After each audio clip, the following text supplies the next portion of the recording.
Support for this podcast comes from the law firm of Davis Malm. Whether you're a developer, property owner, manager, or commercial tenant, their real estate attorneys know the lay of the land, not just the law. Learn more at davismalm.com. WBUR Podcasts, Boston.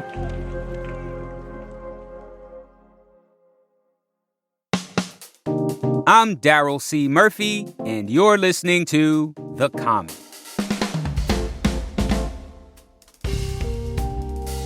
WBUR State House reporter Walter Wuthman, welcome back to The Common. Hey, Daryl. Thanks for having me. Man, Walt, we got you here because we're talking weed. Yes, we are. We're talking weed with Walter Wuthman. If only it was a Wednesday, man, I could have really nailed that. We'll plan better next time. But seriously, Walt, we got you here because Massachusetts Governor Maura Healey plans to pardon all people convicted of simple marijuana possession in the state. So that sounds like a lot of people. And if approved, the pardon would forgive all state court misdemeanor convictions for possession of marijuana before March 13th of this year, 2024. So let's jump right into it, Walt. Tell us about the details of this pardon. I want to know who is eligible, how many people are we talking about, and when would the pardons officially go into effect? Yeah, so this is a big deal. The people eligible for this pardon go back decades. Many people in Massachusetts have simple possession convictions on their criminal records. When Governor Healey was announcing this at the State House this week, she said this is the most sweeping marijuana pardon ever issued by a governor anywhere in the country. Let's listen. That's because this pardon will apply to all misdemeanor possession convictions in the state courts. Those eligible number in the hundreds of thousands.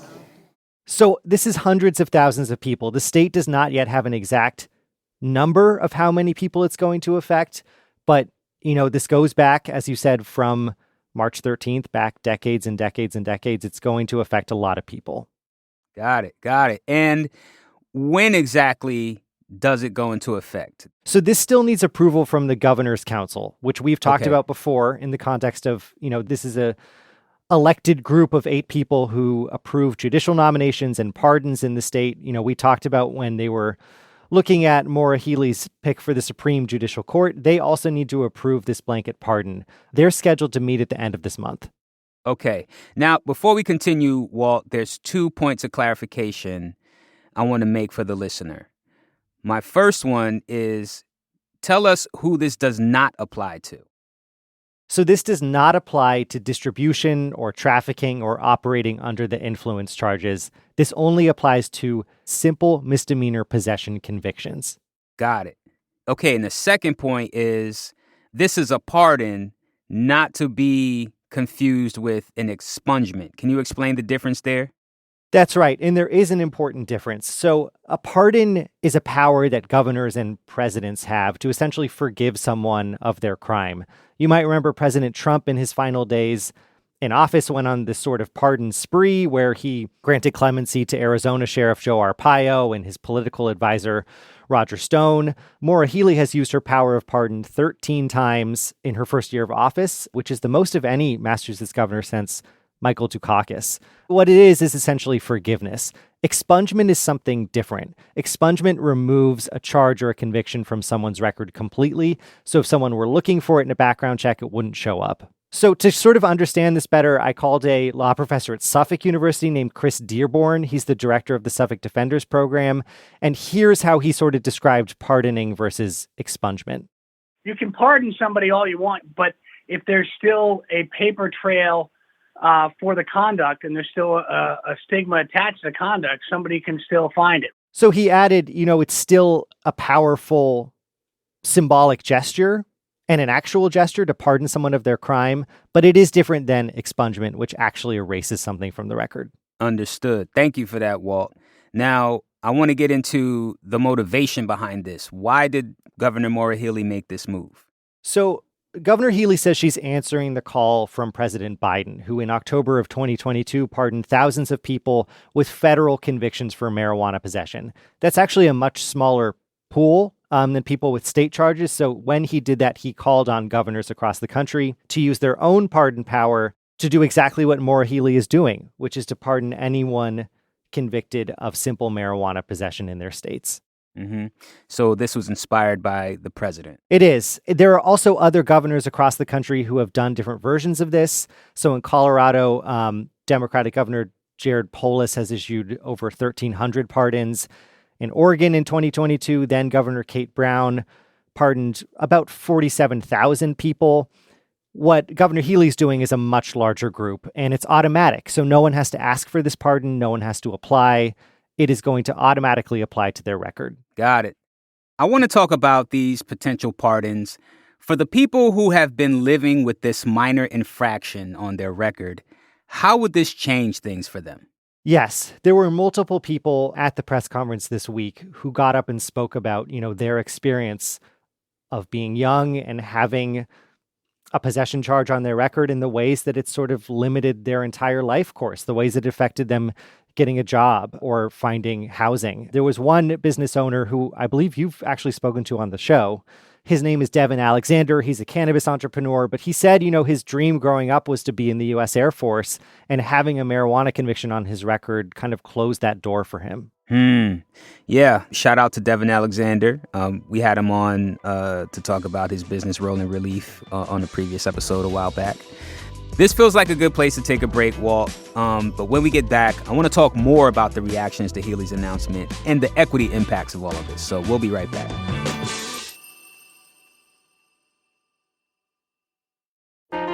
Politics has never been stranger or more online, which is why the politics team at Wired is making a new show, Wired Politics Lab.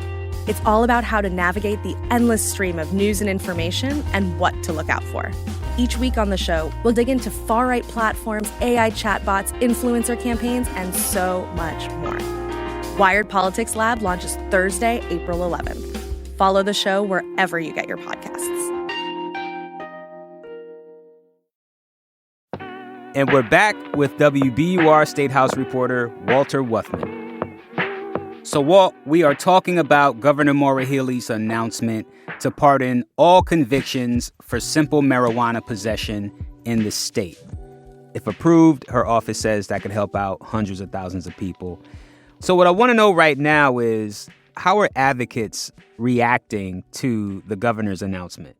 So I'd say that the governor is receiving pretty much universal applause for this news. At the press conference on Wednesday, she stood alongside members of law enforcement, like the police chief from Newton and various district attorneys. But then also, she's receiving a lot of praise from the ACLU of Massachusetts, an organization that is often at odds with law enforcement in the courts. The governor has said this is really about equity and for correcting some of the disparities we have seen in law enforcement's response to the federal war on drugs. There's this 2016 report from the ACLU of Massachusetts that finds that, while Black people represent only 8% of the state's population, they comprise 24%, or almost a quarter, of marijuana possession arrests. So while that's not a perfect metric, you can imagine that of these hundreds of thousands of pardons, probably a large number of people are represented from communities of color, poor communities, and historically impacted by the government's war on drugs.